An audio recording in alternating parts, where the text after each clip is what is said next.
बिस्मिल्लाहिर्रहमानिर्रहीम। अस्सलाम वालेकुम प्यारे बच्चों। तो कैसे हैं आप सब? तो welcome back to my channel. तो चलिए स्टार्ट करते हैं आज की स्टोरी।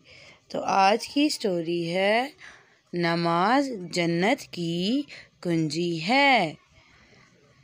सलमा अपनी सहेलियों के साथ बाग में खेल रही थी कि खेल खेल में काफ़ी देर हो गई थी। एक तरफ से ठंडी ठंडी हवा के झोंके इनको छूने लगे और वो हवा इनकी बगलों के नीचे से गुजरती तो इसने देखा कि पहले परवीन, फिर कौसर और फिर रफ्ता रफ्ता इस बाग में मौजूद सभी जानदार सो गए और अब वो भी नींद की आगोश में जा रही थी। जब वो बेदार हुई तो उसे यूं महसूस हुआ जैसे वो कई सदियों तक सोती रही है।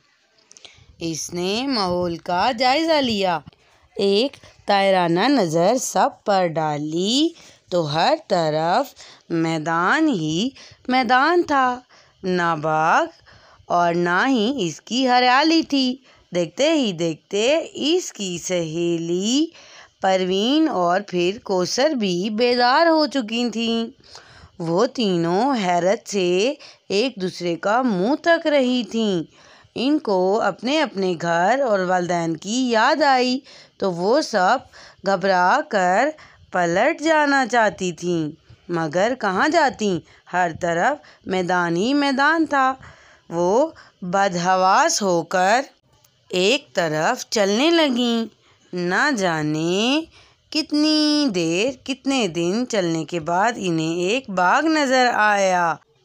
इनके चेहरों पर छाई हुई उदासी पर एक उम्मीद की किरण ने रोशनी डाली और वो तेज़ तेज़ कदमों से एक बाग की जानिब चलने लगीं। अपनी जुस्तजू की वजह से बहुत जल्द वो इस बाग के करीब पहुंच गईं। तवज्जो करने से इन्हें एहसास हुआ कि इससे पहले उन्होंने इतना खूबसूरत और फरहत बख्श बाग ना देखा था, तो क्या सोचा भी नहीं था।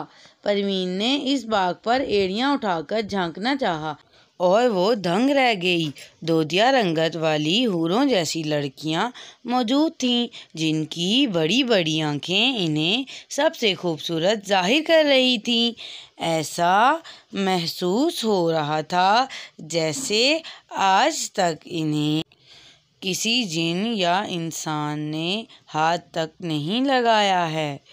कौसर ने भी अंदर के मंज़र पर निगाहें मरकूज़ कर दीं। इस बाग में तो इंतहाई तनावर घने और सरसब्ज़ व शादाब दरख्तों के नीचे नहरें बह रही थीं, जिनमें पानी की बजाय दूध रवां था, जिसका जायका देखने से भी शहद की तरह मीठा महसूस हो रहा था। प्यारे बच्चों, तो क्या कभी आपने ऐसा पानी पिया है जो इतना मीठा हो?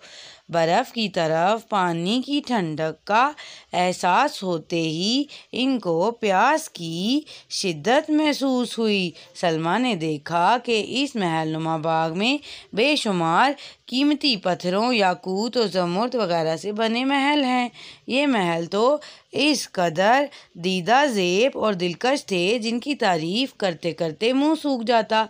तीनों के दिल में ख्वाहिश ने अंगड़ाई ली कि वो इस बाग के अंदर दाखिल हों। अभी वो सोच ही रही थीं कि इनके सामने एक दीवार हाइल हो गई, मगर इस दीवार में एक बहुत बड़ा और इंतहाई खूबसूरत दरवाज़ा नमूदार हो गया। वो तीनों इस दरवाजे की तरफ बढ़ीं। करीब जाकर इनकी नज़र दरवाजे पर तैनात शख्स पे पड़ी, जिसके माथे पर इसका नाम रिजवान कुंदा था।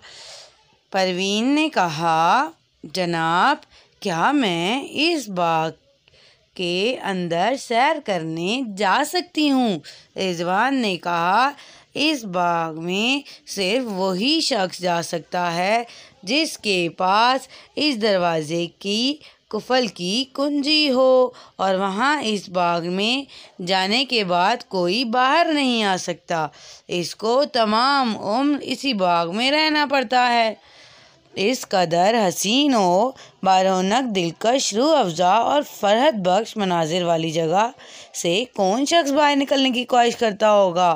अगर मैं इसके अंदर दाखिल हो गई तो दोबारा वापस नहीं आऊँगी। ये कौसर के दिल की आवाज़ थी। ये बाग़े बहिश्त है जिसका ज़िक्र तुमने कुरान में पढ़ा है।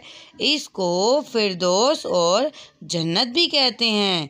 हमारे प्यारे आका हज़रत मोहम्मद सल्लल्लाहु अलैहि वसल्लम की हदीस के मुताबिक नमाज जन्नत की कुंजी है। इसमें फ़कत नमाजी ही दाखिल हो सकते हैं। लिहाजा परवीन और कौसर तो नमाजी हैं, लेकिन तुम नमाज नहीं पढ़ती। ये सुनकर सलमा ज़ारो कतार रोने लगी तो इसकी आंख खुल गई। वो ना सिर्फ ख्वाब से बल्कि ख्वाब गफलत से बेदार हो चुकी थी। इसने सच्चे दिल से तौबा की और सोलमो सलवात की पाबंद हो गई, बल्कि दीगर अपनी हम उम्र लड़कियों को भी नमाज की तालीम देती और नमाज कायम करने की तबलीग करती। तो प्यारे बच्चों, 5 वक्त की नमाज हर मुसलमान पर फ़र्ज़ है। तो आप सब बताएं कि कौन कौन नमाज पढ़ता है।